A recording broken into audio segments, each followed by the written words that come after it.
The moment the crate slid across the polished marble of the council chamber, no one spoke. It clicked once, then again.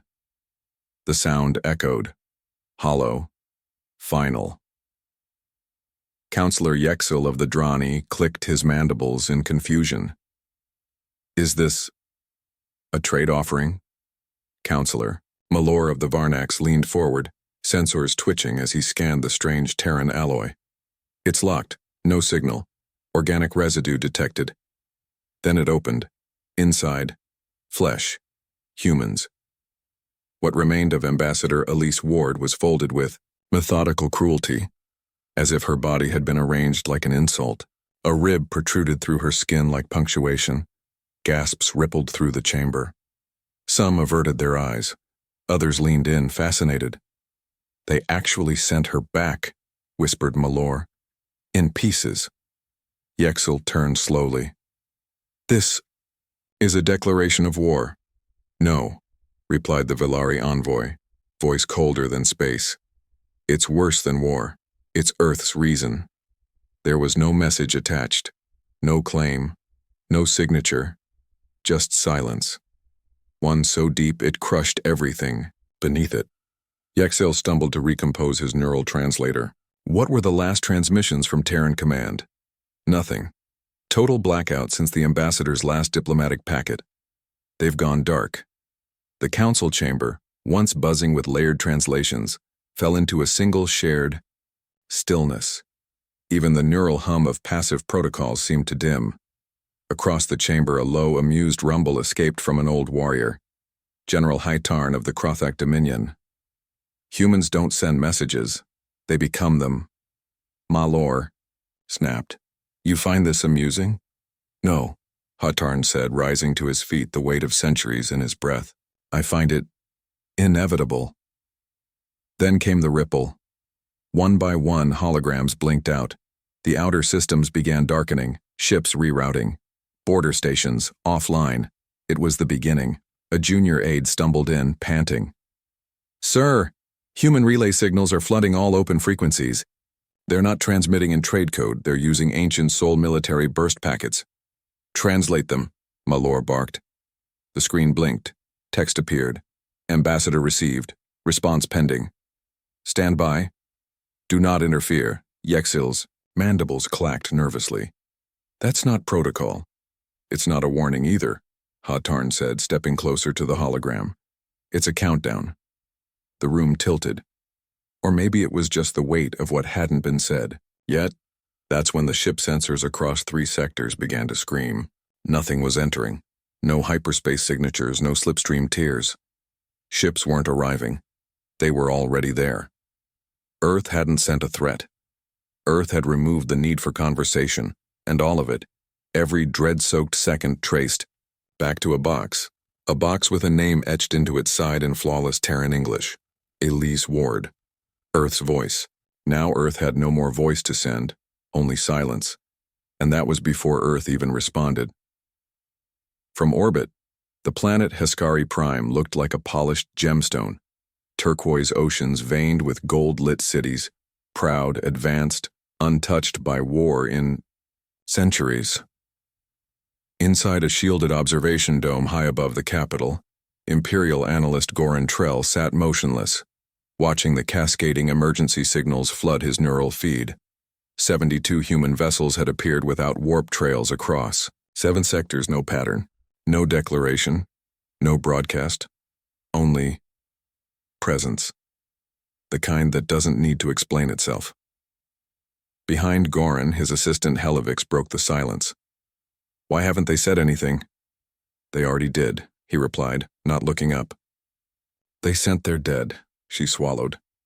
But we have no indication these warships are mobilizing. Maybe Earth is posturing. You don't understand humans. Goran's voice turned low, hollowed with memory.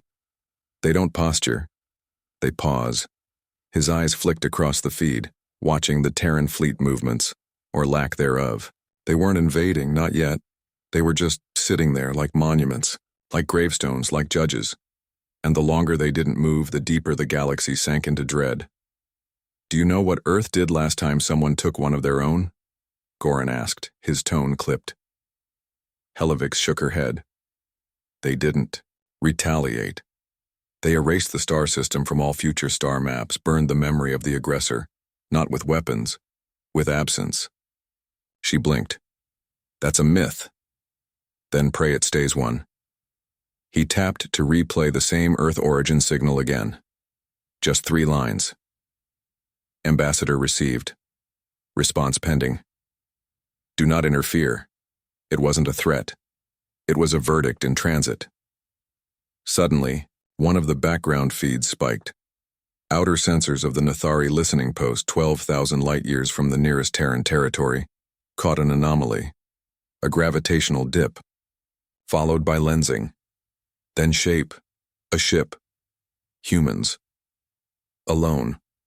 No escort. No ID. But it didn't matter.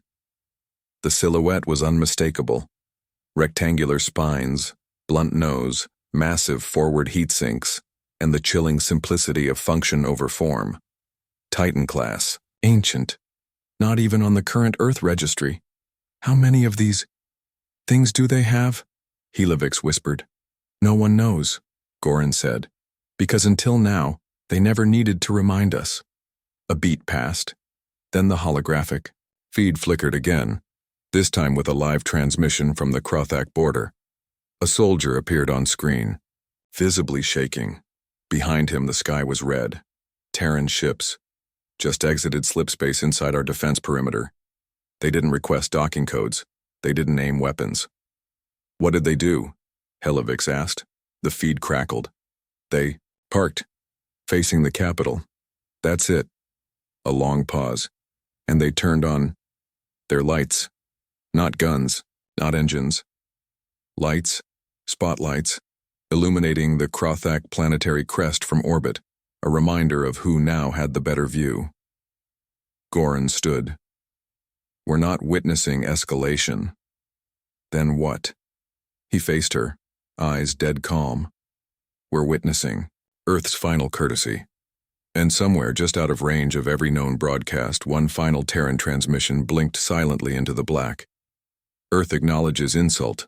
Sentence. In progress. In the heart of the Varnak's dominion, war drums echoed for the first time in 4 centuries. Admiral Threx sat atop his black glass command throne, talons tapping with anxious rhythm. His dreadnought, Courage of Varn, hovered above the gas giant Nemos, flanked by 1,000 vessels in tight formation. A wall of steel meant to send a message. We will not wait for Earth to dictate terms, he growled. We will act. Now. His officers nodded, though unease hung thick in the chamber. A junior strategist spoke up. Admiral, should we consider restraint? The humans have yet to make a formal. They butchered protocol, Threx barked. They butchered their own envoy. Do you think restraint matters now? Silence answered him. He turned to the holomap. Earth ships were scattered but steady, never approaching, never retreating, just watching. Predators didn't announce the hunt. They stared until their prey made a mistake, and Threx was about to. Signal Task Group 11. We'll take the outer sector of Nessa Prime. No fire. We just displace them. Displacement. A tactical nudge. A flex. They never got the chance. The moment the first Varnax cruiser crossed into Nessa space, something flickered. It wasn't a ship. It was a gap in space. A wedge of starless silence that slid forward like a blade.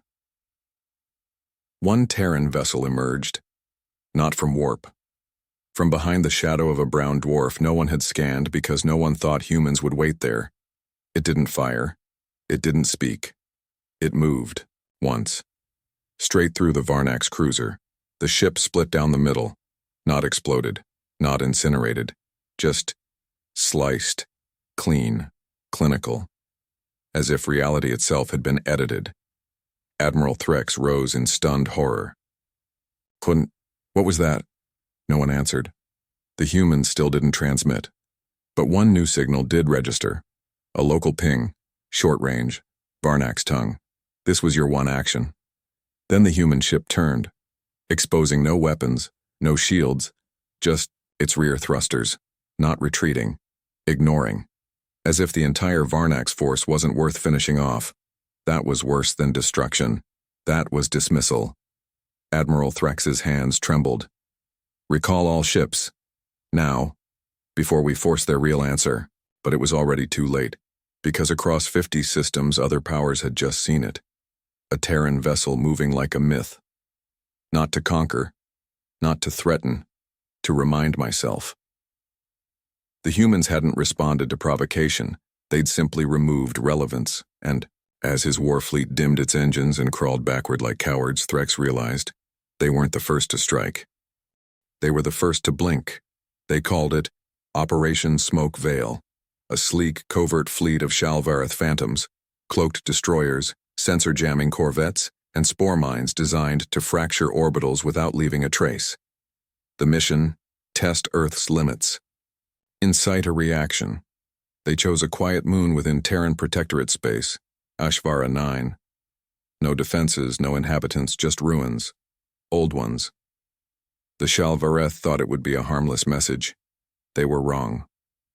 The moment they breached orbit, their nav systems flickered, clocks desynced, grav readings stuttered. "Commander, we're seeing recursive echoes. Something's mirroring us," reported the pilot of Sickle Breath. Before they could recalculate, the stars themselves shifted. One by one, alien ships began vanishing. Not with explosions, not with light, with silence. A ship would blink once, and simply be gone. No debris, no radiation, no screams. Status. Where are they going? The Shalvareth commander demanded, sweat beating beneath his neurohelm. His answer came from a voice. Not through radio, but inside the crew's minds. Cold, humans. Calm. You crossed a line never meant to be touched. This space is sacred. You will not leave. In their final transmission, the commander's voice trembled. They didn't even ask who we were. They just decided we shouldn't exist. That feed cut too. HFY 9, it turns out, wasn't abandoned. It was guarded. Across the Galactic, Council chaos rippled. The Shalvareth had always prided themselves on stealth, invincibility, arrogance draped in shadows. And now, they were ghosts. Malor, watching from the council chamber, whispered, "This wasn't retaliation. This was a ritual." The last surviving sensor buoy near HFY 9 sent a final data packet before it disintegrated. A single frame. A Terran vessel descending toward the moon, silent engines folded like wings, hull etched in pre-digital markings, script too ancient to translate. Above it floated a symbol burned into orbit, an Earth sigil not used in thousands of years. Solar Order, Judgment Class. There was no further clarification, just a timestamp labeled. The line was crossed, then nothing, no further. Earth movement, no demands, no retaliation lists. Just more silence. And now, in the wake of that silence, every galactic strategist had to ask the question, how many other lines has Earth drawn without telling anyone? Deep within the Zarethi vault of historical conflict, 1,000 scholars maintained records of every war ever waged, every skirmish, every treaty, every betrayal, cataloged, sanitized, stored, until today. The vault's AI curator froze. A dormant file, time-stamped 312 cycles ago, had just opened. No trigger, no hack. It simply activated itself.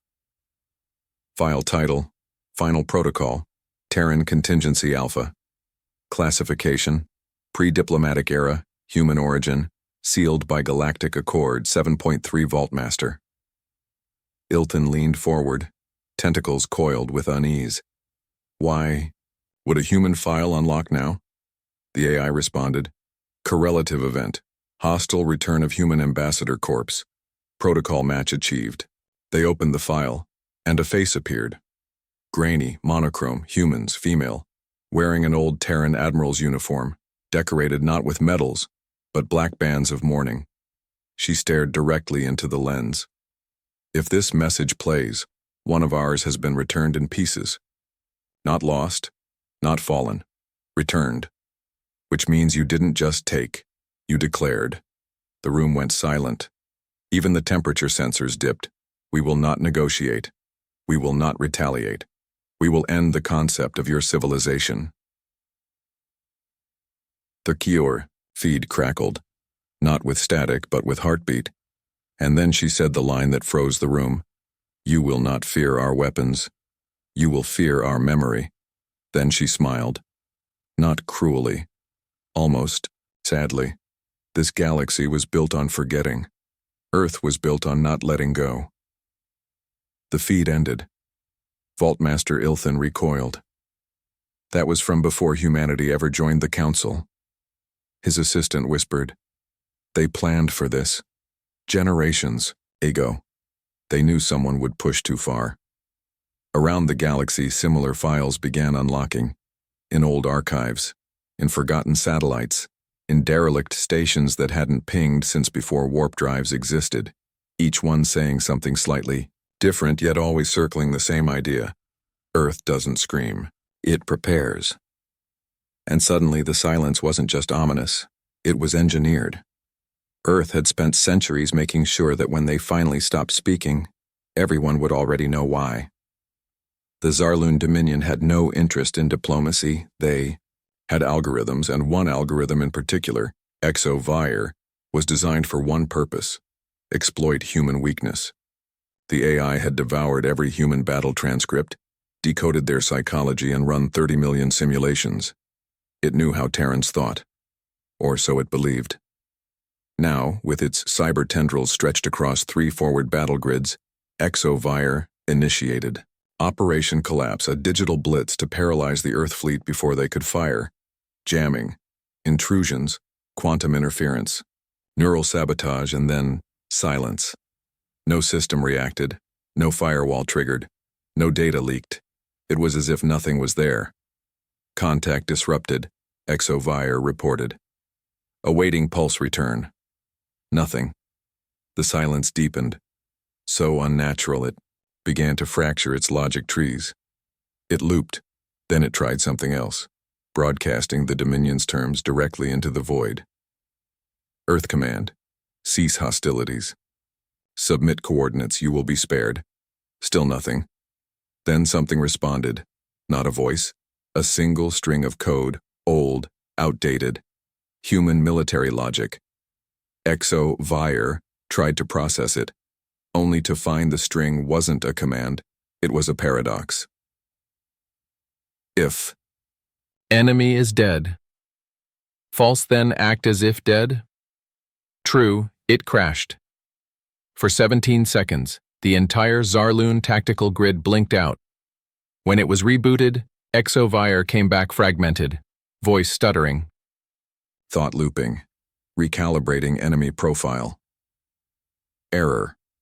Humanity not found in living species archive. Error. Response invalid. Error. Fear detected. It paused. Then, did something it was never programmed to do. It sent a plea. Earth. Command. We. Request clarification. There may be misunderstanding. There wasn't. Another Terran ship entered orbit above the Zarloon Dominion's capital. It did not fire. It simply projected light. Onto the palace. Onto the AI core. Onto HFY itself. A single symbol, a broken circle around a black dot. Ancient Terran code, the meaning? We see you. That's enough. HFY's final log entry was not tactical, not analytic. It was emotional. They never needed to respond, because they had already decided. And then the AI shut itself off, not because it lost, but because it was understood. Some enemies don't end you with force, they end you with certainty. Envoy. Kyle Rinna of the Sarathi Compact was known for one thing: negotiating the impossible. She'd brokered peace between species that fed on each other, had silenced war drums with nothing but words, so when the Council begged someone, anyone, to open a channel with Earth, they chose her. Her ship approached a Terran fleet positioned in a static orbit above the ruins of Vardek 3. 43 vessels, Not one moving, not one broadcasting. They looked less like ships and more like judges. Kale Rinna took a breath and initiated the hail.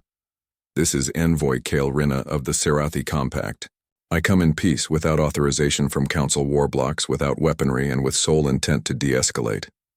No reply. She tried again. Earth. You were wronged. The galaxy failed you. But we must find a path forward. Still silence. Except one ship turned. Not toward her. Not away. It simply rotated to face a different direction, slowly, precisely, until its hull-mounted observation bay aligned directly with her viewport. No weapons powered up, no message followed, just a man, standing behind glass. Humans, middle-aged, wearing no armor, no medals, just a plain coat. He looked directly at her, raised a single hand, and drew a slow line across his own throat, then turned his back and walked away. The glass dimmed. Her crew was frozen. Even the ship's AI whispered, that was not a threat. No, Kyle Rinna replied, her voice breaking. It was closure. The Terran vessel began to drift again, calmly, back to its previous alignment, as if the moment hadn't mattered, as if she hadn't mattered. Because to Earth, the time for diplomacy wasn't approaching.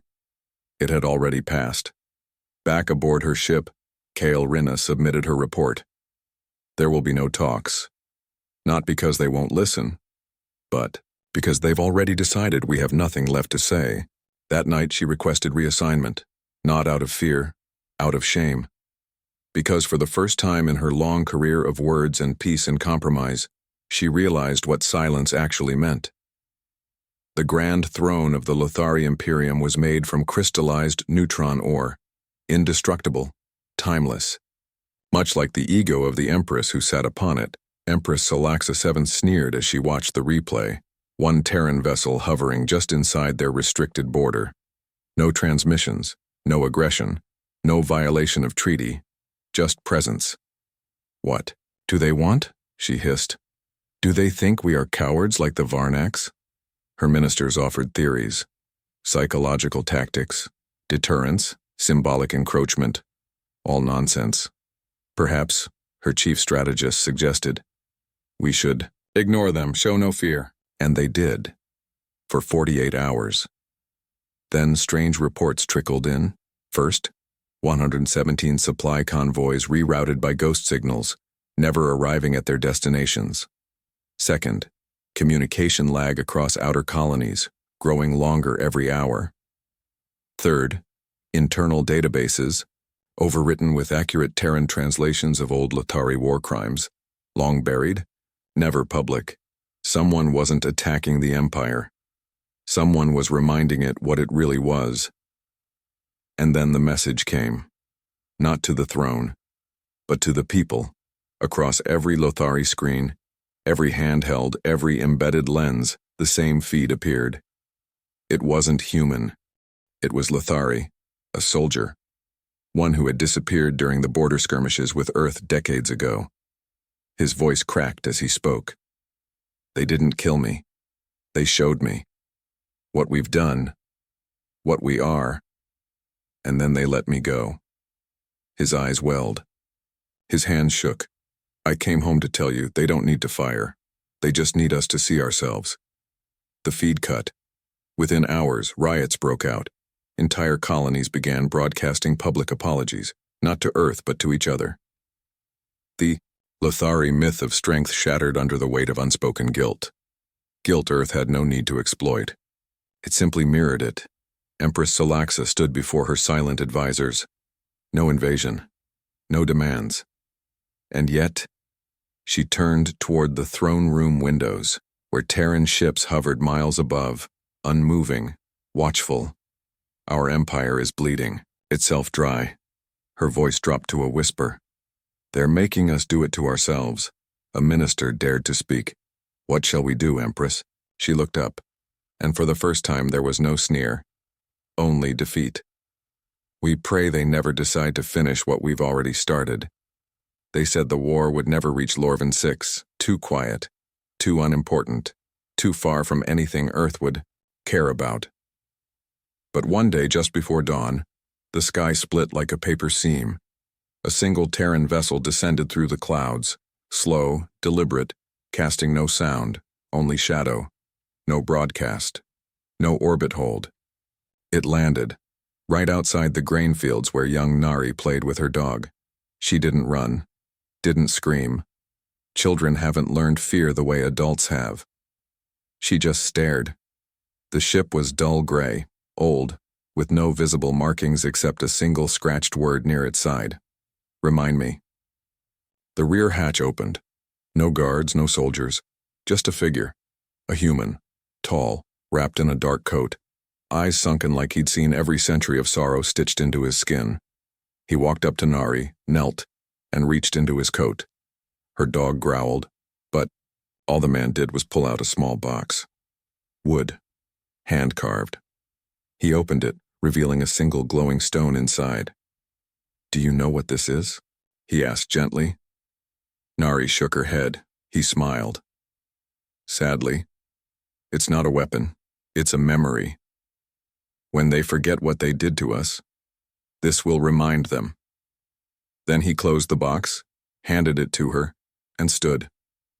"Keep it safe." And with that, he turned and walked back onto the ship. It rose slowly into the dawn, cutting through clouds like a knife through breath. She didn't tell her parents, not that day, but the stone glowed at night, and in the days that followed, rumors spread. Across the stars, random colonies reported finding identical boxes, no patterns, no threats, just silent gifts. The council issued denials. But whispers grew.